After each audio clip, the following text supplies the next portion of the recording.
அதாவது இது வந்து பார்த்துட்டிங்கன்னா சண்டே எடுத்த வீடியோ தான் நான் இன்றைக்கி வந்து போஸ்ட் பண்ணுறேன்.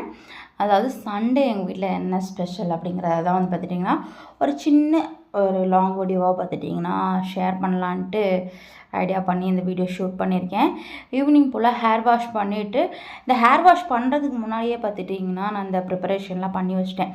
அதாவது நைட்டுக்கு பரோட்டா பண்ணிக்கலாம் அப்படின்னு சொல்லிட்டு ஒரு 1/2 kg போல் மைதா மாவு எடுத்து அதில் வந்து ஒரு தேவையான அளவுக்கு உப்பு, 1 டீஸ்பூன் போல் சுகர் சேர்த்து தேவையான அளவுக்கு தண்ணியை ஊற்றி நல்லா பிசைஞ்சுக்கணும். ஸோ கண்டிப்பாக பரோட்டா அப்படின்னா நல்லா அடித்து பிசையணும். அதுக்கெல்லாம் தனி ஸ்ட்ரென்த்து வேணும். அடித்து பிசையும் போது இந்த சம்மர் டைம் அதுவும் பயங்கரமாக வேக்கும் இல்லையா? ஸோ அதனால் குளிக்கிறதுக்கு முன்னாடியே இதை நல்லா பிசைஞ்சு வச்சுட்டு எல்லாம் க்ளீன் பண்ணி அதுக்கு தேவையான அளவுக்கு பாலெல்லாம் பார்த்துட்டிங்கன்னா ரெடி பண்ணி வச்சுட்டு தான் குளிக்கவே போனேன். ஏன்னா குளிச்சுட்டு வந்து இது செய்கிறதெல்லாம் நம்மளால முடியாது இல்லையா?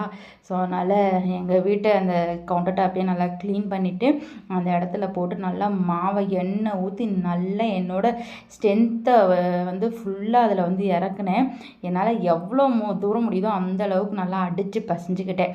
அதாவது யார் மேலேயாவது காண்டு இருந்ததுன்னா அந்த காண்டை இதில் காமிச்சிடலாம். ஸோ நல்லா அடித்து உருட்டி பரட்டி நல்ல ஒரு சாஃப்டான கன்சிஸ்டன்சி கொண்டு வந்துட்டு அதை வந்து இந்த மாதிரி பாலாக வந்து பார்த்துட்டிங்கன்னா பிடிச்சி வச்சிட்டேன். எனக்கு மொத்தம் 4 பால் போல் வந்துச்சு. நான் 1/2 kg கரெக்டாக போட்டிருப்பேனான்னு தெரில. அது கொஞ்சம் ஆல்ரெடி யூஸ் பண்ணிட்டு வச்சேன். 1/2 kg கொஞ்சம் கம்மியாக தான் இருக்கும்னு நினைக்கிறேன் நான். ஸோ அந்த 4 பால் வந்துச்சு. அது எல்லாத்தையும் பார்த்துட்டிங்கன்னா இந்த மாதிரி வந்து ரெடி பண்ணி வச்சுக்கிட்டேன். அதாவது எனக்கு வந்து இந்த பரோட்டா மாஸ்டர் மாதிரிலாம் வீசெல்லாம் தெரியாது. ஸோ அது வந்து பை எக்ஸ்பீரியன்ஸில் தான் வரும்னு நான் நினைக்கிறேன். எனக்கு வந்து வராது. நான் அடிக்கடி செய்கிறேன். இருந்தாலும் செஞ்சு பார்த்தா அதை அடித்து பார்த்தா எப்படியாவது கிழிஞ்சிருது, மொத்தமாக வந்துடுது. அது கொஞ்சம் செட் ஆகலை. சரி ஓகே, நம்மளுக்கு தெரிஞ்ச இந்த மெத்தடே வந்து ட்ரை பண்ணலான்னு சொல்லிட்டு அந்த மாவை நல்ல சப்பாத்தி கட்டையை யூஸ் பண்ணி எவ்வளோ தூரம் மெலிசாக திரட்ட முடியுதோ அந்தளவுக்கு பார்த்துட்டிங்கன்னா திரட்டிக்கிட்டேன். ஸோ இந்த மாதிரி தான் வீடியோவில் காமிக்கலாம். அந்த மாதிரி திரட்டிக்கிட்டு அதை எல்லாத்தையும் அப்படியே ஒன்று சேர பார்த்துட்டிங்கன்னா சேர்த்துட்டு அதை அப்படியே வந்து பார்த்திட்டிங்கன்னா லைட்டாக கொஞ்சம் இழுக்கணும். இழுத்து கொஞ்சம் நீல வாக்கில் நம்மளால் எவ்வளோ தூரம் இழுக்க முடியுதோ அவ்வளோ தூரம் இழுத்து அதை வந்து அப்படியே ரோல் பண்ணிக்கணும். பிச்சிடக்கூடாது அதுக்குன்னு. ஸோ இந்த மாதிரி ரோல் பண்ணிக்கோங்க. ஸோ பார்க்குறதுக்கே லுக் வைஸ் அப்படியே கடையில் செய்கிற மாதிரி வந்துச்சு இல்லை? எப்படி அவங்க வந்து வீசுகிறாங்க, நான் வீசலை, அவ்வளோதான். நான் சப்பாத்தி கட்டையை வச்சு தேய்ச்சி என்னால் முடிஞ்ச அளவுக்கு ட்ரை பண்ணி கொண்டு வந்துட்டேன் எப்படியோ. ஸோ ஃபைனலாக அதை வந்து பார்த்துட்டிங்கன்னா நல்லா இந்த மாதிரி தேய்ச்சி விட்டுட்டு எவ்வளோ மெலிசாக தேய்க்க முடியுதோ அந்த அளவுக்கு தேய்ச்சிக்கோங்க. அப்போ தான் வந்து பார்த்திங்கன்னா நல்லா மாவெல்லாம் வெந்து வரும். ஸோ நல்லா ஓரளவுக்கு நான் மெலிசாகவே தேய்ச்சிக்கிட்டேன் சப்பாத்தி கட்டையில்.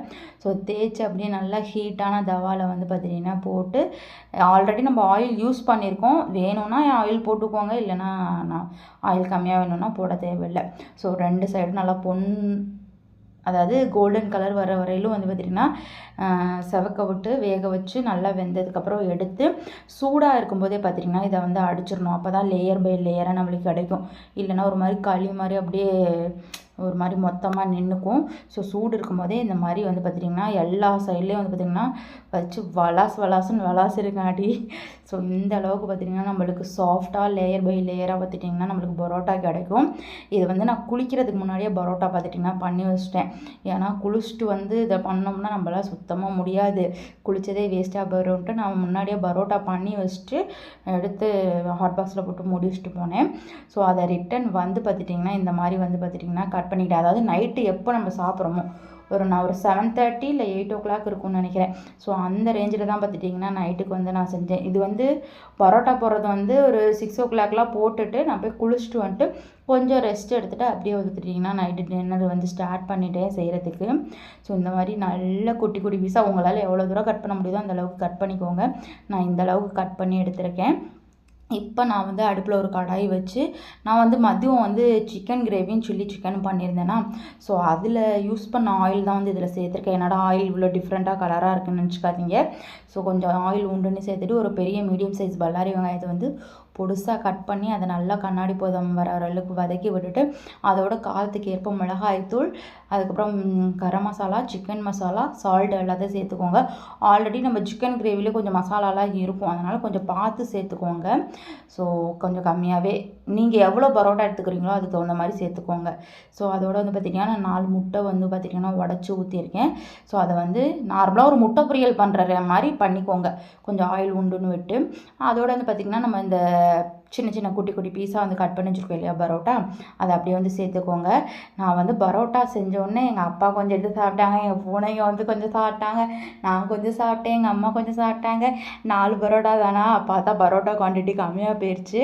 சரி ஓகே, இருந்தாலும் இருக்கிறத வச்சு செய்யலான்னு சொல்லிட்டு அப்புறம் எல்லாம் எடுத்து போட்டு கிளறி, அதாவது 2 கரண்டி போல் சிக்கன் கிரேவி இருந்ததா, ஸோ அதை வந்து ஊற்றி நல்லா இந்த மாதிரி ஒரு பரட்டி அப்படியே வந்து பார்த்துட்டிங்கன்னா கொத்தமல்லி தூவி எடுத்தால் ஒரு சூப்பரான கொத்து பரோட்டா பார்த்துட்டிங்கன்னா தயார். ஸோ கண்டிப்பாக வந்து ஹோட்டலில் வாங்குறத விட இது டேஸ்ட் பார்த்திங்கன்னா ஒரு பாயிண்ட் அதிகமாக தான் இருக்கும்னு நான் நினைக்கிறேன். ஏன்னா அந்தளவுக்கு சூப்பராக வந்துருந்த அவுட்புட். என்ன இன்னும் கொஞ்சம் பரோட்டா சேர்த்துருந்தா இன்னும் நல்லா இருந்திருக்கும். கொஞ்சம் பரோட்டாவோட குவான்டிட்டி கம்மியாக போயிடுச்சு. பட் இருந்தாலும் டேஸ்ட் வைஸ் அடிச்சுக்க முடியாது, வேறு லெவலில் இருந்தது. செம்மையாக வந்து பார்த்துட்டிங்கன்னா நானே, அம்மா, அப்பா, எங்கள் பூனைங்க எல்லாம் என்ஜாய் பண்ணி சாப்பிட்டோம். ஸோ உண்மையாலுமே சூப்பராக இருந்துச்சு. வேணுமா நீங்களும் இதே மாதிரி ட்ரை பண்ணி பாருங்கள். இதே மாதிரி யூஸ்ஃபுல்லான இன்னொரு வீடியோவில் பார்க்கலாம். இப்போ உங்களிடம் விடைபெறுவது நான் உங்கள் கோகிலா ராஜ்பதி. டாடா, பை பாய்.